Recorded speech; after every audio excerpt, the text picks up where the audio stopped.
Salam hörmətli tələbələr və riyaziyyat həvəskarları. Mən Ülfət müəllim Şıxəliyev. Bu günləri də maraqlı bir video ilə qarşınızdayım və düşünürəm ki, bizim bu videomuz sizlər üçün daha faydalı və daha da əyləncəli olacaq.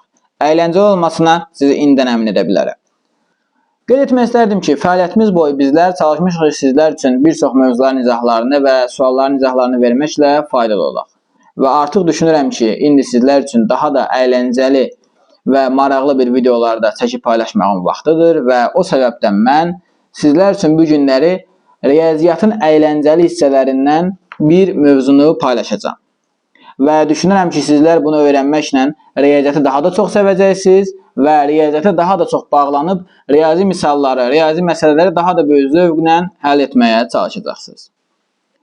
Onu qeyd etmək istərdim ki, bizim bu mövzularımız çox da olmayacaq. Hardasa təxminən 5-6 bir bu tipdə mövzularımız çəkəcəyik ki, sizin ki, indiyə qədər izlədiyiniz o sərt riyazi materiallar, riyazi bilikləri biraz riyaziyyatın əyləncəli hissələri ilə də rəngləndirək və başlayaq videomuza. Yoldaşlar, bunun üçün bizə nə lazımdır? Ən əsası sizin məni dinləməyiniz və dediklərimi əməl eləməyiniz ilk öncə lazım şərtlərdən biridir. İndi isə başlayaq misala. Fərz edək ki, əlimizdə 1 qəpiklik var. Məndə Azərbaycan 1 qəpik yoxdur, indi 1 rubuldur. Əsasda 1 vahid olan dəmir parçası, 1. Və bir əldə də 10 qəpiklik var. Mən bu 1 və 10 qəpiklikləri bir-birinə qarışdırdım. Və bu qəpiklərdən birini sağ əlimə götürürəm, birini sol əlimə götürürəm. Siz də beyninizdə fərz eləyin ki, sağ əlinizə 1 dənə qəpik götürmüşsünüz, sol əlinizə 1 dənə qəpik götürmüşsünüz.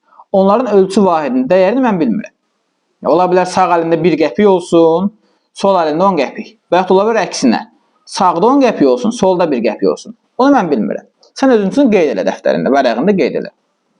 Gəl belə bir əyləncəli bir riyazi məsələyə baxaq. Mən sənə bildirim ki, yoldaş, sağ əlində tutduğun qəpiyin qiymətini 7-yə vur. 7-yə vur, yadına saxla. Sol əlində tutduğun qəpiyin qiymətini 4-ə vur. Və sonra bu iki ədədi topla. Bu iki ədədi topla. Aldığın cavab tək ədəddirmi? Aldığın cavab tək ədəddirsə, o halda sağ əlində tutduğun qəpik 1 qəpikdir. Yox, aldığın cavab cüt ədəddirsə, o halda sağ əldə tutduğun qəpik 10 qəpiklikdir. Ay müəllim, bunu hardan bildiniz? Bunu necə hesabladıq? Biz bunu necə sual verə bilərik? Deyə suallar yarana bilər sizə. Uşaqlar, bu məsələnin izahı ondan ibarətdir ki, əlində 10 qəpiyin varsa, sən bu 10 qəpiyi istənilən cüt və ya tək ədədə vurduqda bu cüt ədəd verəcək. Onu 5-ə də vursan cüt verər, 8-ə də vursan cüt verər. Amma biri tək ədədə vursan tək verəcək. Cütə də vursan cüt verəcək. Sən fərz elə ki, onu cütə vurdun cüt, biri təkə vurdun tək. Tək ilə cütün cəmi verir nə? Tək. Əgər ədədin təkdirsə, sən bilməlisən ki, deməli hansı əli ki tək ədədə vurmuşdun, demişdin ki vur, deməli o əldə olan qəpik təkdir. Yox, əgər aldığın cavab cütdürsə, deməli tək əli hansına əldə demişsən ki vur, o əldə olan qəpik deməli 10 qəpiklikdir. Burada əsas qayda tək ədədin hansına deyilməsidir. Və onu da qeyd edeyim ki, əsas şərtlərdən biri odur ki, sən bir dəfə təkə deməlisən vur, bir dəfə cütə. Yəni ya 5, 8, 13, 14, yəni hər ikisini 4-ə vur, 6-ya vur. Belə olmaz. Və yaxud da 5-ə vur, 15-ə vur. Belə olmaz. Birini cütə vurmalısan, birini təkə vurmalısan. Əllərin. Sağ əli ya cütə vur, ya təkə vur. Sol əli ya cütə vur, ya təkə vur. Bundan sonra artıq baxırsan qiymətə. Əgər aldığın qiymət tək ədəddirsə, deməli tək ədədi hansı ələ ki vurmusan, orada olan qəpik 1 qəpiklikdir. Sol əli olan isə 10 qəpiklikdir. Yox, əgər aldığın ədəd cüt ədəddirsə, onda deməli tək ədədi hansına vurmusansa, orada olan 10 qəpiklikdir.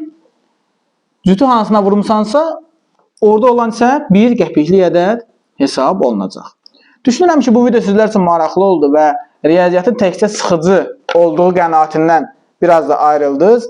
Riyaziyyatın bu kimi maraqlı videoları davamlı olacaq sizlər üçün və düşünürəm ki, video xoşunuza gəldi. Əgər video xoşunuza gəldisə videonu bəyənməyi və kanala abunə olmağı unutmayın. Hələlik.